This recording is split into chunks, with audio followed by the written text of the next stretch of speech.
Hi అండి, రైతు సోదరులకు నా నమస్కారం అండి.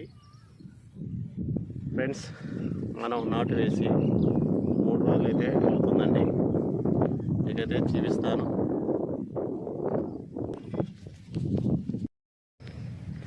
చూడండి ఫ్రెండ్స్, 3 రోజులు అయితే నాటు అయితే వేసానండి.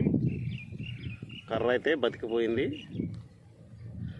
దేనివల్ల అంటే వాతావరణం మబ్బుల మాయలుగా అయితే ఉందండి. మనం నాటు వేసిన కాడి నుంచి ఎండ అయితే కాయటం లేదండి. అందువల్ల మనం వేసిన కర్ర వేసినట్టుగా వాడకుండా అయితే పచ్చగా అయితే ఉందండి.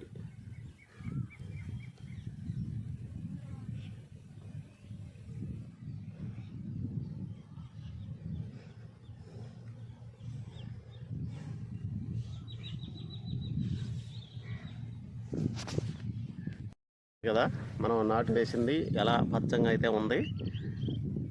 ఈ వాతావరణం ప్రభావం వల్ల ఎండలు తగ్గినాయండి.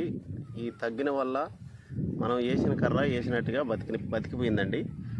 దీనికి ఈ కలుపు ముందైతే నేనైతే చల్లలేదండి. దేనివల్ల అంటే ఈ ఎండలకి కలుపు ముందు చల్లితే ఈ వాడి బతికెళ్ళకే లేట్ అవద్దని ఎండలకి నేనైతే కలుపు ముందైతే చల్లలేదండి. కానీ దీనికి పలసంగా నత్రజని అయితే వేయాలనుకుంటున్నాను.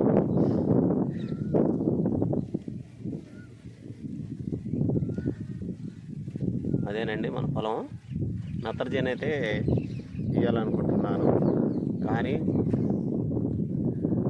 ఈ ఎరువుల రేట్లు చూస్తే సుక్కలు నడుతున్నాయండి.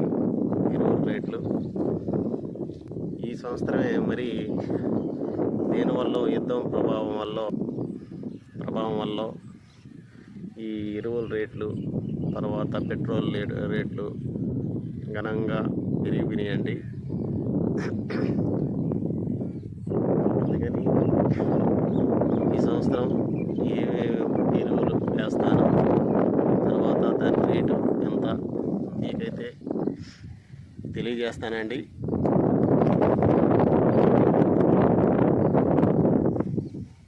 సరే ఫ్రెండ్స్, తర్వాత మంచి వీడియోలో కలుసుకుందాం.